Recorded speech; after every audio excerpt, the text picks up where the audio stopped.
been watching over the past several years women on the left talk about how brave they are, how much courage they have, speaking truth to power, yada, yada, yada. But let me tell you something, sisters, you're running around wearing hats, okay?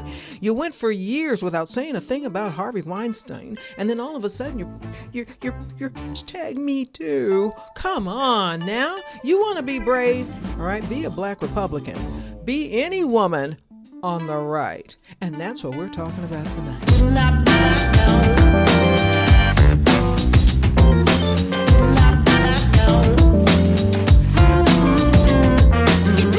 Hello, hello. I am Sonia Schmidt, and you're watching The Sonia Schmidt Show. Thank you for joining me here on The Range Broadcasting, where you will find me every Sunday, 7 o'clock. We're going to at least try to keep that time. We have some technical difficulties from time to time, but that's okay.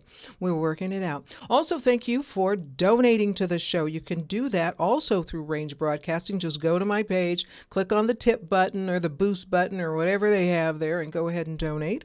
Greatly appreciate that. It helps me grow the show, get better equipment, and learn how to use it. Also, I just want to take a special moment to let you know that I am actively looking for sponsors for the show. Again, I can't do this by myself. I've been doing it, but I can't keep that up.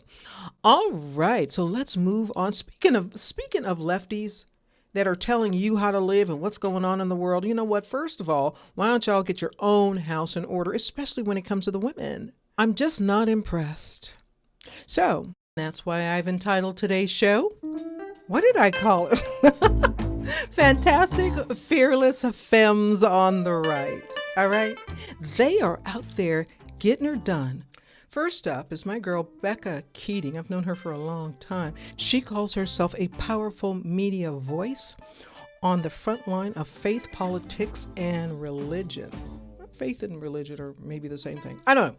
Anyway, that's what she calls herself. I actually interviewed her a long time ago. I had this interview in the can, but because I was previously doing my show on Facebook Live, I was a little concerned about airing it based on the subject matter. Her book, she's an author as well as a speaker, but her book is called Living Under Sharia Law, A View Through the Eyes of an Infidel. So I pretty much put that in the can and waited until America changed and we could actually have freedom of speech. But now that I'm on the range, I believe that that's there for us. So I get to bring that to you firsthand. Here we go. Hi. How are you doing? Oh, good. I'm so glad to see you. Oh, I wish I could see you in person. It's been a really long time. I know. We'll have to get together soon. All right, that's it. We got a 7-minute interview. Okay. So I understand that you're working on a book, and we're going to talk about that in 1 second. But you... I know I'm guilty of this. I wonder if other people are. Is we know that the threat of Sharia law and the radical Muslim influence is looming over our heads, but sometimes I compartmentalize it and I think, oh, that's in the future. I got other bigger fish to fry over here. You say there's no bigger fish to fry.